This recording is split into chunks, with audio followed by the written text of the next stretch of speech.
Bismillahirrahmanirrahim. Assalamualaikum warahmatullahi wabarakatuh. Puji syukur kita panjatkan kehadirat Allah Subhanahu wa Ta'ala karena berkat nikmat iman, Islam, dan sehat sehingga kita bisa bertemu kembali dalam proses pembelajaran kali ini, Nak. Salawat serta salam semoga selalu tercurahkan kepada Nabi besar Muhammad SAW. Sebelum memulai pembelajaran hari ini, marilah kita membaca doa bersama. Bismillahirrahmanirrahim. Raditu billahi robbah wabil islami dina wabi muhammadin nabiyya wa rasulah. Rabbi zidni ilma warzuqni fahmah. Amin ya robbal alamin. Semoga Allah memudahkan kita dalam menyerap ilmu hari ini. Untuk menambah semangat, marilah kita mulai pembelajaran hari ini dengan yel-yel alfidah. Fikir, zikir, bismillah, Allahu Akbar. Pembelajaran hari ini kita akan belajar tentang dunia tumbuhan atau yang disebut dengan Plantae, yaitu subbab Gymnospermae. Apakah Gymnospermae itu? Gymnospermae berasal dari dua kata, yaitu gymnos dan sperma. Gymnos artinya terbuka, spermae artinya biji, berarti berbiji terbuka. Dikenal dengan istilah konifer. Konifer berasal dari struktur pada tumbuhan tersebut yang merupakan kumpulan sporofil berbentuk sisik. Ciri-ciri dari Gymnospermae yaitu bakal bijinya tumbuh dan terletak di luar megasporofil atau ovarium. Megasporofil yaitu sisik pendukung bakal biji yang terkumpul dalam bentuk strobilus atau runjung dan berkayu kecuali sikas. Sporofil jantan dan betina terpisah sehingga dapat dibedakan ciri fisiknya. Gymnospermae berumah dua, yaitu hanya punya satu strobilus, jantan atau betina. Sedangkan Gymnospermae berumah satu, yaitu punya dua jenis strobilus, yaitu strobilus jantan dan betina. Tumbuhan tahunan yang berkayu, kemudian bentuknya variasi, sistem perakaran, tunggang atau serabut. Batangnya memiliki trakeit yang tersusun dari sel berbentuk memanjang dan runcing yang berfungsi untuk mengangkut air dari bawah ke atas atau dari akar ke daun. Daunnya memiliki bentuk yang bervariasi. Kemudian yang kedua yaitu siklus hidup Gymnospermae. Generasi yang dominan yaitu sporofit. Gymnospermae bereproduksi secara generatif atau seksual dengan membentuk biji. Alat reproduksi berupa strobilus, yaitu terbentuk ketika tumbuhan sudah dewasa. Penyerbukan terjadi dengan bantuan angin atau yang disebut dengan anemogami. Gymnospermae mengalami pembuahan tunggal. Kita lihat bersama gambarnya, yaitu gambar dari reproduksi Gymnospermae. Selanjutnya yaitu klasifikasi Gymnospermae, yaitu Sikadina atau palem sagu, sikas rumpi, dan pakis haji. Yang kedua yaitu konifer, merupakan kelompok tumbuhan konifer, tumbuhan dominan penyusun hutan konifer di belahan bumi utara sebagian di pegunungan tropis. Ciri-cirinya yaitu berupa pohon yang tinggi, daun berbentuk kecil, tebal seperti jarum atau sisik, evergreen atau tumbuhan yang selalu hijau, berumah satu, memiliki dua jenis konus yaitu jantan dan betina, namun biasanya ada di cabang yang berbeda. Konus jantan berukuran lebih kecil dari konus betina dan konus jantan tumbuhnya bergerombol. Ini adalah contohnya yaitu Pinus mercusi dan Agassiz robusta, atau kita kenal dengan kata cemara, dengan pohon cemara. Klasifikasi selanjutnya yaitu Genetinae, yaitu tumbuhan berbentuk pohon atau liana. Ciri-cirinya batang bercabang atau tidak bercabang, memiliki daun tunggal berbentuk lembaran atau susunan daun berhadapan tulang daun menyirip, tidak berbentuk kerucut, kemudian tumbuhan berumah dua atau yang disebut dengan berkelamin tunggal. Contohnya adalah Epidracaenica dengan Genetum genemon atau yang kita kenal dengan kata melinjo. Yang selanjutnya yaitu Ginkgoginae, yaitu tumbuhan berbentuk pohon dengan tinggi 30 meter sampai dengan 40 meter. Ciri-cirinya yaitu batang bercabang, tunas pendek, daun berbentuk kipas, tangkai panjang, tulang daun bercabang, daun mudah gugur. Tumbuhan berumah dua, dapat bertahan hidup pada lingkungan berpolusi udara tinggi. Contohnya yaitu Ginkgo gardneri dan Ginkgo biloba. Manfaat Gymnospermae yaitu 1. Bahan industri kertas. Contoh tanamannya adalah Podocarpus pinus. Obat-obatan yaitu Ginkgo biloba dan pinus. Kosmetika Ginkgo biloba. Bahan makanan yaitu Gnetum gnemon atau yang kita kenal dengan kata melinjo. Tanaman hias yaitu Sikas rumpi dan Dion edule. Bahan industri terpentin contohnya yaitu pinus. Kemudian bahan kayu bangunan contohnya adalah Podocarpus sequoia agathis. Selanjutnya yaitu Angiospermae atau tumbuhan berbiji tertutup. Angiospermae atau yang disebut dengan Magnoliophyta Anthophyta memiliki biji tertutup yaitu dibungkus oleh kulit buah. Sudah mulai hidup sekitar akhir zaman Cretaceous. Ciri-ciri Angiospermae yaitu 1. Bakal biji berada di dalam megasporofil. 2. Bunga sebagai alat reproduksi generatif. 3. Mahkota biasanya berwarna cerah. 4. Kelopak umumnya berwarna hijau. Kita lihat contohnya. Ini adalah struktur bunga yang biasa kita kenal yaitu bunga pukul 4. Ada mahkota atau yang disebut dengan petal, kepala putik atau yang disebut dengan stigma, tangkai putik disebut dengan stilus, kemudian ada ovarium, ada bakal biji yang disebut dengan ovul, ada dasar bunga yang disebut dengan reseptakel, kemudian ada kelopak yang disebut dengan sepal, kemudian stak yaitu tangkai bunga.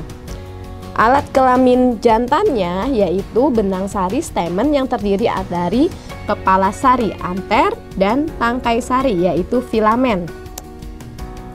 Siklus hidup Angiospermae.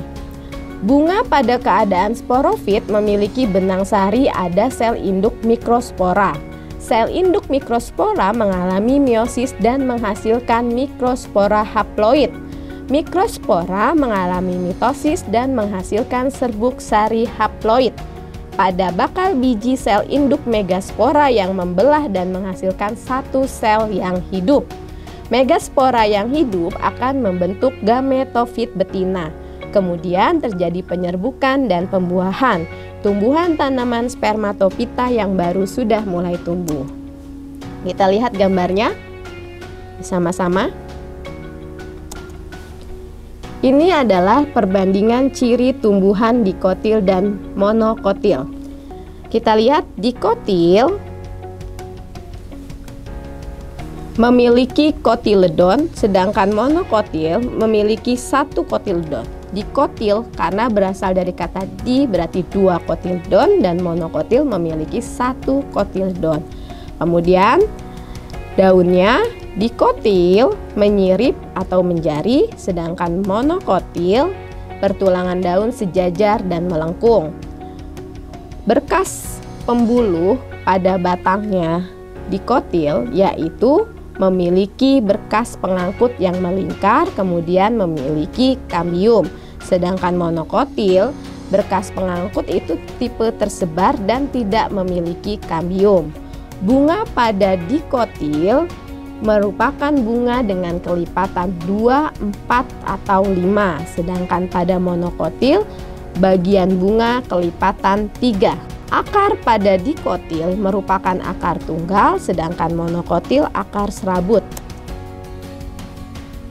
Lanjut kita klasifikasi Angiospermae, Dicotyledon atau Magnoliopsida atau yang kita kenal dengan kata dikotil. Keping biji terbelah dua, batang bercabang, berakar tunggal, batang dan akar punya kambium. Kita akan membagi dikotil menjadi beberapa ordo. Yang pertama, ordo Casuarillanes atau berbentuk pohon, memiliki ranting dan daun jarum. Contohnya yaitu cemara gunung dan laut. Yang kedua yaitu ordo Caprales, berbentuk liana, perdu dan pohon, daun menjaring, balik tunggal atau majemuk, buah berbentuk kapsul memanjang. Contohnya yaitu seper atau jenis herba Capparis spinosa.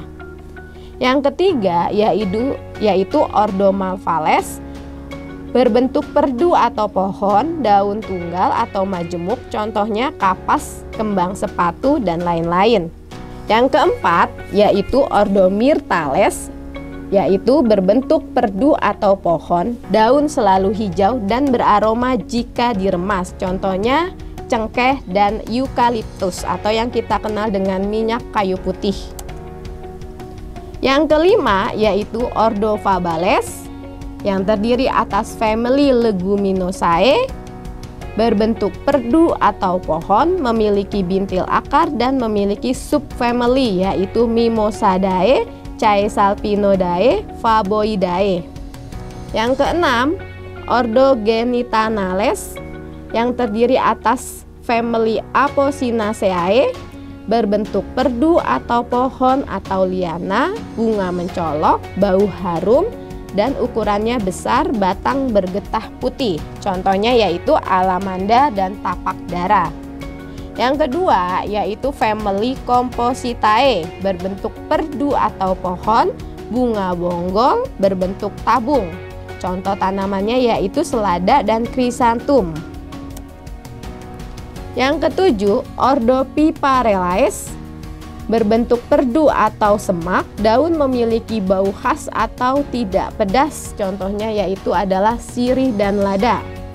Yang kedelapan Ordo Rosales, merupakan kelompok mawar berduri tempel dan berkayu, contohnya yaitu tanaman mawar dan apel. Yang kesembilan Ordo Solanales, berbentuk terong-terongan, berbentuk perdu atau semak basah, bunganya trompet, contohnya yaitu kecubung dan tomat atau nama ilmiahnya yaitu Solanum lycopersicum.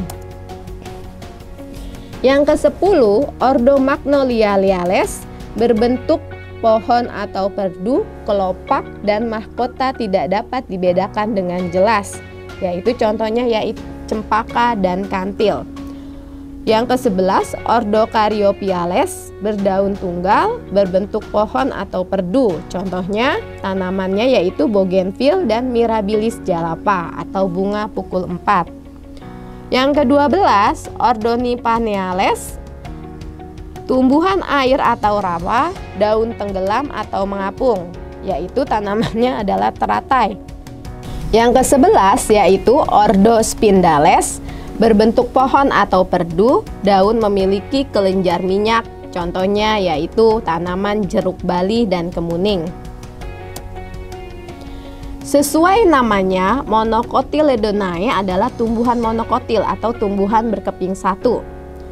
Monokotil memiliki ciri sebagai berikut. 1. Keping biji tunggal, bekas vaskuler tipe kolateral tertutup, tidak memiliki kambium, tidak bercabang, kemudian memiliki rambut-rambut halus dan ruas-ruas pada batang tampak jelas, berakar serabut, kemudian ujung akar dilindungi oleh Coleoptryza dan ujung batang dilindungi oleh Coleoptile, berdaun tunggal, kemudian memiliki bunga dengan jumlah 3 atau kelipatan 3. Kita bisa merangkumnya, contoh-contoh family dalam ordo kelas monokotil, yaitu Ordo Liliales, Ordo Aspergales, Ordo Araceales, Ordo Cricosiales, Ordo Zingiberales, Ordo Poales, dan Ordo Pandanales. Yang terakhir dari materi ini yaitu klasifikasi Angiospermae sistem terbaru. Klasifikasi Angiospermae sistem terbaru yaitu sistem APG3 atau yang disebut dengan Angiospermae Phylogeny Group 3 tahun 2009, mengelompokkan Angiospermae berdasarkan filogenetik atau hubungan kekerabatan evolusioner. Angiospermae dikelompokkan menjadi beberapa clade atau kelompok taksomoni yang anggotanya merupakan tumbuh-tumbuhan dengan leluhur yang sama. Sistem klasifikasi ini telah memindahkan beberapa kelompok tumbuhan monokotil menjadi dikotil. Contohnya yaitu Hidatilaceae dari kelompok Poales sekarang lebih dekat hubungannya dengan Nymphaceales. Peranan Angiospermae yaitu yang pertama peranan menguntungkan sebagai makanan pokok, padi, jagung, singkong, bahan sayuran yaitu bayam, katuk, labu siam, obat-obatan, kina, sambiloto, kunyit, jahe. Kemudian peranan yang merugikan dari Angiospermae yaitu merupakan rumput liar yang mengganggu pertumbuhan pertanian. Demikianlah materi kita hari ini. Mari kita akhiri pembelajaran hari ini dengan membaca hamdalah dan doa kafaratul majelis. Alhamdulillahirabbil alamin. Subhanakallahumma wa bihamdika asyhadu alla ilaha illa anta astaghfiruka wa atubu ilaik. Assalamualaikum warahmatullahi wabarakatuh.